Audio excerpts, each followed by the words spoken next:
نعمان کی کہانی کو اچھی طرح سنا ہوگا، اور جب آج آپ اس کہانی کو سنیں گے تو یقیناً آپ اس کی بہتر طور پر تشریح کر سکیں گے، آپ اس کو بہتر طریقے سے سمجھ سکیں گے۔ جب میں نے اس کو سمجھا تو یقیناً میری زندگی میں یہ کہانی بہت بڑی تبدیلی لے کر آئی، اور مجھے یقین ہے کہ آپ کی زندگی میں بھی یہ کہانی تبدیلی لے کر آئے گی۔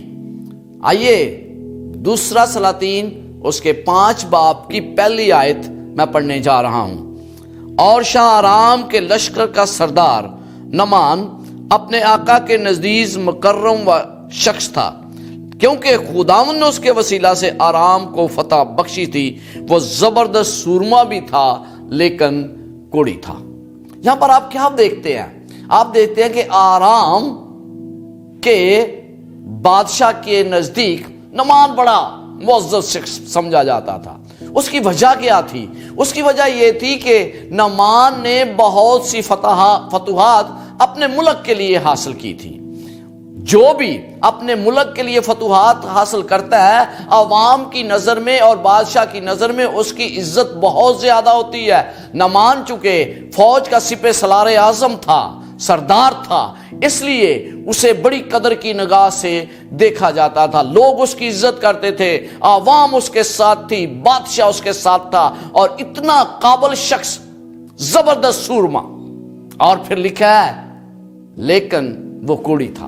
اس سے پہلے جتنی آپ نے باتیں اس کے بارے سنی وہ یقیناً آپ کو اچھی لگیں، اور آپ میں سے ہر کوئی نعمان بننا چاہتا ہے، لیکن جیسے ہی آپ دیکھتے ہیں کہ وہ کوڑی تھا تو آپ کو پتہ ہے کوڑیوں کے ساتھ اسرائیل میں کیا سلوک کیا جاتا تھا۔ انہیں شہر سے باہر بھیج دیا جاتا تھا، وہ اپنے خاندان، بچوں، بیوی یا دوسرے کسی شخص سے ملنے کے مجاز نہیں تھے۔ انہیں اکیلا جنگل میں رہنا پڑتا تھا، اور گھر سے انہیں کھانا ملا کرتا تھا۔ وہ برتنوں کے حساب سے شاید حساب لگاتے ہوں کہ یہ کھانا میرے گھر سے آیا ہے، کیونکہ انہیں ملنے کی اجازت ہرگز نہیں تھی۔ اس وقت آرام جو کہ شام کا ملک ہے بہت طاقت رکھتا تھا، طاقتور تھا، لہذا اسرائیلیوں پر یہ حملے کرتے تھے، اور حملے کے دوران یہ لوگوں کو اسیر کرتے تھے۔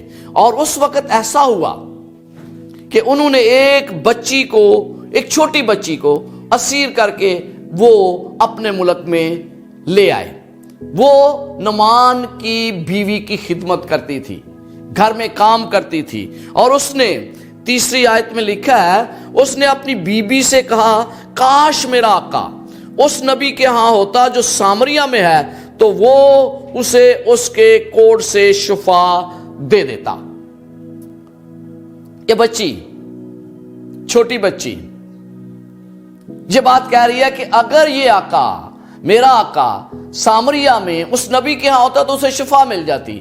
اس وقت الیشا نبی وہاں پر تھا، سامریہ میں اس وقت الیشا نبی تھا، لیکن ہم دیکھتے ہیں کہ الیشا نبی نے اسرائیل کے کسی کوڑی کو کبھی شفا نہیں دی تھی۔ جب اس نے کسی کوڑی کو شفا نہیں دی تو پھر اس لڑکی کو کس طرح یقین تھا کہ اگر یہ وہاں ہو تو اسے شفا مل جائے گی؟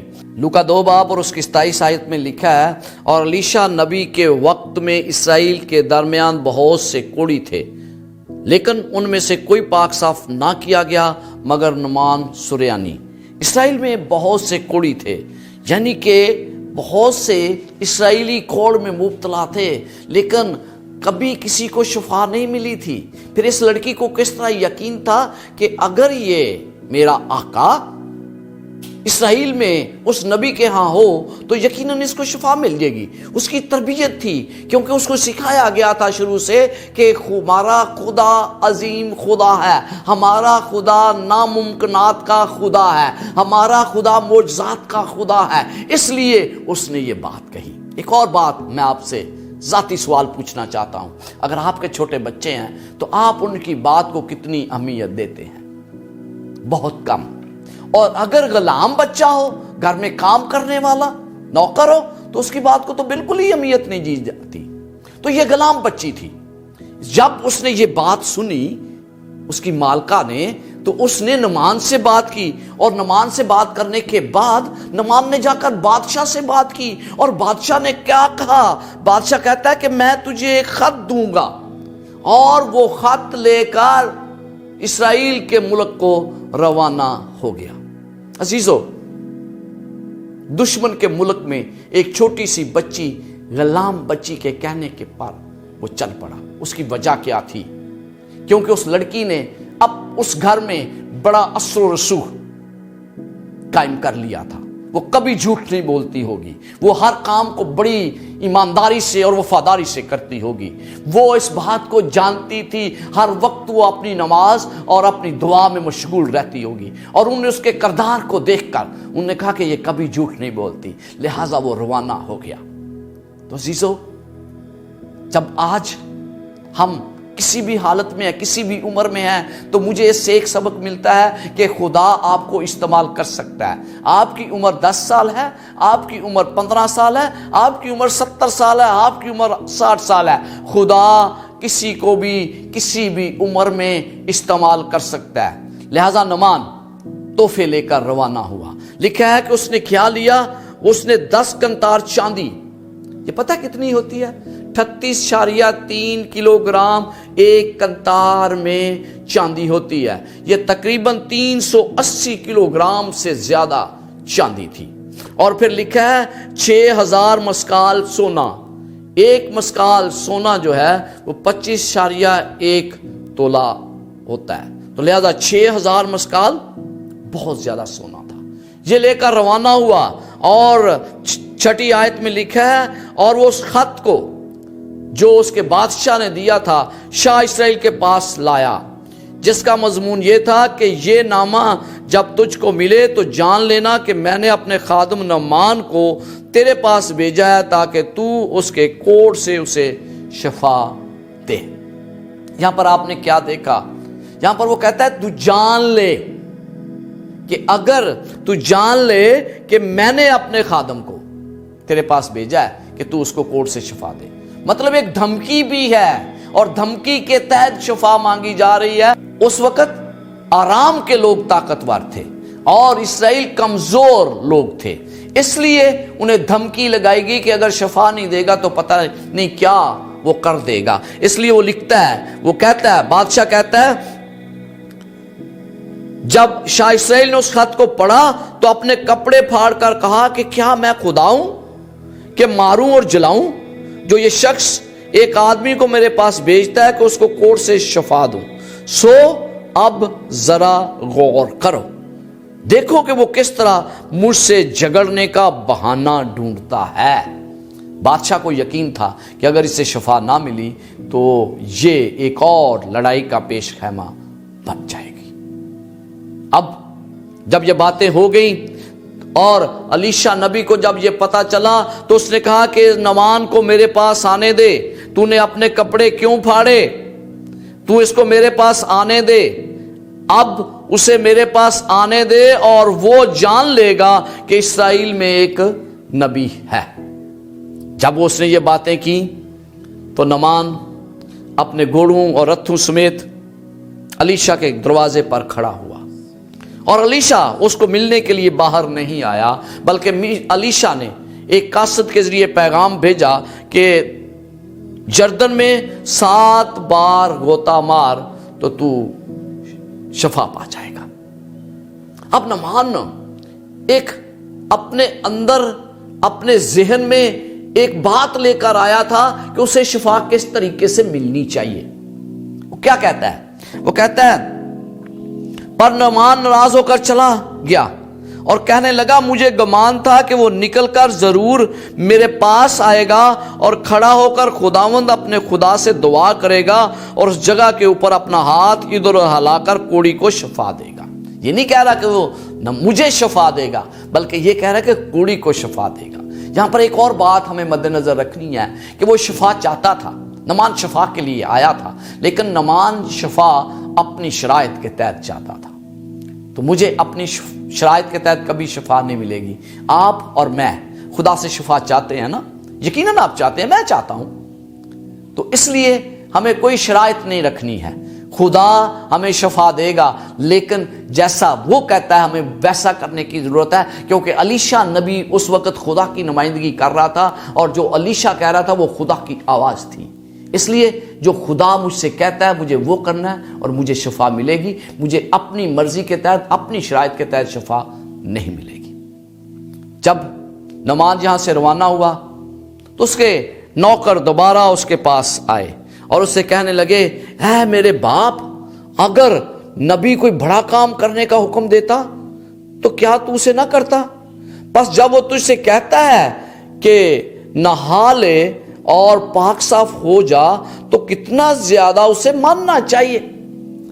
نعمان نے جب یہ بات سنی نا اپنے نوکروں کی تو اس نے اس بات کو ماننے کا عہد کر لیا۔ نعمان مجھے اچھا آدمی اس لیے بھی لگتا ہے کہ پہلے اس نے اس ملازمہ کی بات کو بڑی اہمیت دی اور اس کے کہنے پر وہ دشمن کے ملک میں شفا کے لیے آیا۔ پھر جہاں پر اس نے ملازموں کو دوبارہ اہمیت دی، جو کچھ انہوں نے کہا ان کے کہنے کے مطابق وہ دریائے یردن پر گیا، اور جب دریائے یردن پر گیا تو اس نے جا کر دریائے یردن کے کنارے اپنے نوکروں کو کھڑا کیا اور وہ نیچے اترا۔ آپ کو پتا ہے کہ سپہ سالار اعظم کے جسم پر، وردی پر بہت سے تگمے ہوتے ہیں، اس کی وردی بھی تگمات سے بھرپور تھی، کیونکہ خداوند نے اس کی رہنمائی کی کہ وہ فتوحات حاصل کرے اپنے ملک کے لیے۔ اور جب اس نے وہ تگموں کو اتارا، سب سے پہلے اپنی وردی کو اتارا جو اس کے غرور کی علامت تھی، تو جب میں شفا چاہتا ہوں تو سب سے پہلے مجھے اپنے اندر غرور کو ختم کرنا ہے، کیونکہ کسی مغرور کو خدا نے کبھی آج تک شفا نہیں دی، تو مغروری کی حالت میں خدا مجھے شفا نہیں دے گا۔ اگر آپ شفا چاہتے ہیں، میں شفا چاہتا ہوں، تو مجھے اپنے غرور کو ختم کرنا ہے۔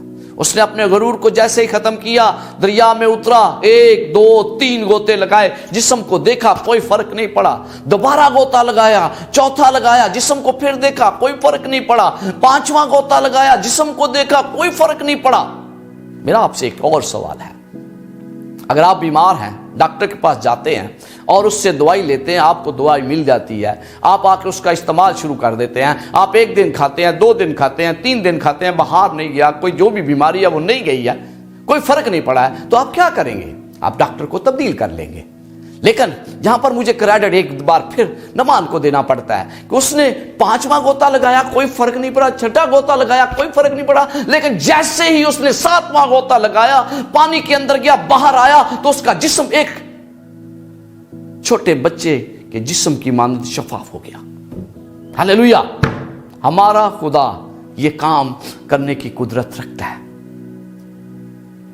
اب اس سے ہمیں پتہ چلتا ہے کہ خدا مجھ سے 100% کمٹمنٹ چاہتا ہے، 90% نہیں، 99% نہیں، بلکہ چاہتا ہے 100% میں اپنے آپ کو اس کے سپرد کر دوں۔ اگر میں 99% اس کو اپنے آپ کو اس کے سپرد کرتا ہوں تو مجھے شفا نہیں ملے گی۔ خدا نے 10 احکام دیے ہیں، ان میں سے 1 یا 2 چھوڑ کر مجھے کبھی بھی نجات کے منصوبے میں خدا شامل نہیں کرے گا۔ تو اس لیے مجھے 10 کے 10 حکم ماننے ہیں۔ اور پھر وہ آیا، واپس مڑا، شفا مل گئی۔ اب وہ الیشا کے دروازے پر کھڑا ہے اور لکھا ہے، اور اس نے الیشا کہنے لگا کہ دیکھ، اب میں نے جان لیا کہ اسرائیل کو چھوڑ اور کہیں روئے زمین پر کوئی خدا نہیں، اس لیے اب کرم فرما کر اپنے خادم کا ہدیہ قبول کر۔ وہ اتنے زیادہ ہدیے لایا تھا۔ ہم جب شفا چاہتے ہیں تو ہم بھی ہدیہ دیتے ہیں۔ یہاں پر بھی ہم دیکھتے ہیں کہ وہ ہدیہ اسے دینے کے لیے دوبارہ اس کے گھر میں آیا۔ اس وقت الیشا اس کے سامنے کھڑا ہوگا۔ الیشا گیا، ملا اس سے۔ میرا آپ سے ایک سوال ہے کہ الیشا پہلے کیوں نہیں اس سے ملنے کے لیے باہر آیا، اور اب الیشا کیوں اس سے ملنے کے لیے باہر آتا ہے؟ ایک بات یاد رکھیں کہ خدا گناہ کی حالت میں انسان کی آواز کو سننے کے لیے تیار نہیں ہوتا، اس کی بات کو ماننے کے لیے تیار نہیں ہوتا۔ الیشا اس وقت خدا کی نمائندگی کر رہا تھا، اور نمائندگی کرتے ہوئے وہ گناہ کی حالت میں جب تک نمان توبہ نہ کرے، اپنے آپ کو حلیم نہ کرے، وہ اس سے ملنے کا مجاز نہیں تھا۔ ایک بات آپ سے کرنا چاہتا ہوں، اور وہ یہ کہ جب میں اپنے اندر بدی کو پال رہا ہوں، جب میں بار بار گناہ کرتا ہوں اور پھر میں دعا بھی کرتا ہوں، تو خدا میری دعا کو نہیں سنتا۔ اس لیے کتنا ضروری ہے کہ میں اس بدی سے باز آ کر اس گناہ سے کنارہ کشی کر کے دعا کروں تو خدا میری آواز کو سنے گا اور مجھے شفا دے گا۔ اب ہم دیکھتے ہیں کہ اس نے کوئی چیز نہیں لی۔ میں اکثر اپنی کلیسیائی ممبران سے کہتا ہوں کہ لالچ کے تحت کی گئی دعا جو ہے وہ کبھی اثر انداز نہیں ہوتی۔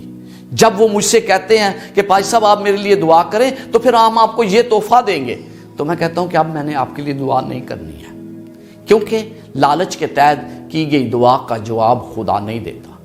تو اس لیے اگر ہمارے دل میں لالچ ہے تو خدا ہماری آواز کو نہیں سنتا۔ ایک اور بات کہ مفت ہمیں ملا ہے، مفت ہمیں دینا ہے، کیونکہ خدا یہ چاہتا ہے کہ ہم دوسروں سے کسی چیز کی توقع نہ رکھیں جب ہم ان کے لیے دعا کرتے ہیں۔ یہ واپس مڑا، نعمان اب اپنے وطن جانے کو واپس مڑ گیا۔ جب وہ واپس مڑا تو بڑا خوش تھا کہ شفا مل گئی، لیکن تھوڑی ہی دور وہ نکلا تو مرد خدا الیشا کا خادم حجازی نے سوچا کہ میرے آقا نے تو اس کو یوں ہی جانے دیا ہے، میں اس کے پیچھے جاؤں گا اور اس سے کچھ نہ کچھ لے لوں گا۔ کہتا ہے اس سے نہ لیا سو خداوند کے حیات کی قسم میں اس کے پیچھے دوڑا جاؤں گا اور اس سے کچھ نہ کچھ لوں گا۔ کہتا ہے خداوند کی حیات کی قسم۔ لہذا جہازی نعمان کے پیچھے چلا۔ نعمان نے جب اسے دیکھا تو کوئی پیچھے آ رہا ہے، دوڑتا ہوا آ رہا ہے، تو وہ اپنے رتھ سے نیچے اترا اور کہا خیر تو ہے؟ جہازی اس نے کہا ہاں سب خیر ہے، لیکن آقا نے مجھے بھیجا ہے کہ کچھ چیزیں میں آپ سے نبی انبیاء زادوں کے لیے لے لوں۔ لہذا اس نے کہا یہ ساری چیزیں تیرے لیے ہیں، کتنا لینا ہے لے جا۔ جو اس نے ڈیمانڈ کیا اس نے اس کو دے دیا۔ جب وہ واپس مڑا، وہ سامان لے کر جہازی واپس اپنے گھر میں آیا، اور جب اپنے گھر میں آیا تو تمام کچھ اپنے گھر میں چھوڑ کر وہ الیشا نبی کے سامنے جا کھڑا ہوا۔ اور جب الیشا نبی کے سامنے کھڑا ہوا تو الیشا نے اس سے کہا کہ تو کہاں گیا تھا، تو کہاں سے آ رہا ہے؟ اس نے کہا تیرا خادم تو کہیں نہیں گیا تھا۔ عزیزو، الیشا جانتا تھا کہ وہ کہاں سے آ رہا ہے۔ الیشا اسے ایک اور موقع دے رہا تھا کہ وہ اس بات کو تسلیم کر لے کہ اس نے غلط کر دیا ہے۔ جب اس نے یہ کہا کہ تیرا نوکر، تیرا خادم تو کہیں نہیں گیا تھا۔ ایک بات میں آپ سے کرنا چاہتا ہوں کہ یہاں پر آپ دیکھتے ہیں کہ جہازی ایک اور نبی بن سکتا تھا۔ کس طرح؟ جب موسیٰ کی وفات ہوئی تو اس کا خادم اس کی جگہ جشوا رہنما بنا۔ جب خدا نے ایلیا کو آسمان پر اٹھا لیا تو الیشا اس کا خادم اس کی جگہ نبی بنا۔ تو عزیزو، جہازی ایک اور نبی بن سکتا تھا، لیکن جب اس نے یہ کہا کہ کہیں نہیں گیا تھا تو خدا کے بندہ نے کہا کہ یہ کوئی وقت نہیں تھا کہ ہم اس سے یہ تمام تحفے لیتے، یہ وقت نہیں تھا، یہ ہمیں نہیں لینا چاہیے تھا۔ اور اس نے اس سے کہا اس لیے نعمان کا کوڑ تجھے اور تیری نسل کو صدا لگا رہے گا۔ لہذا سو وہ برف سا سفید کوڑی ہو کر اس کے سامنے سے چلا گیا۔ عزیزو، دنیاوی چیزوں کے لالچ نے اسے نبی کیا، اسے خدا کی بادشاہ سے بھی دور کر دیا۔ اور دنیاوی چیزوں کا لالچ مجھے اور آپ کو خدا کی بادشاہ سے دور کر سکتا ہے۔ آخر میں اس کہانی کی چند چیدہ باتیں آپ کو بتاؤں گا اور آپ اس پر عمل کریں، یقیناً آپ کی زندگی میں وہ تبدیلی آئے گی جو میری زندگی میں تبدیلی آ چکی ہے۔ پہلی بات کہ نعمان کو خدا استعمال کر رہا تھا۔ پہلی ہی آیت میں لکھا ہے کیونکہ خداوند نے اس کے وسیلہ سے آرام کو فتح بخشی تھی۔ کیا خدا بت پرست لوگوں کو استعمال کر سکتا ہے؟ ہاں، خدا نے نبوکت نظر کو استعمال کیا، خدا نے اور بھی لوگوں کو استعمال کیا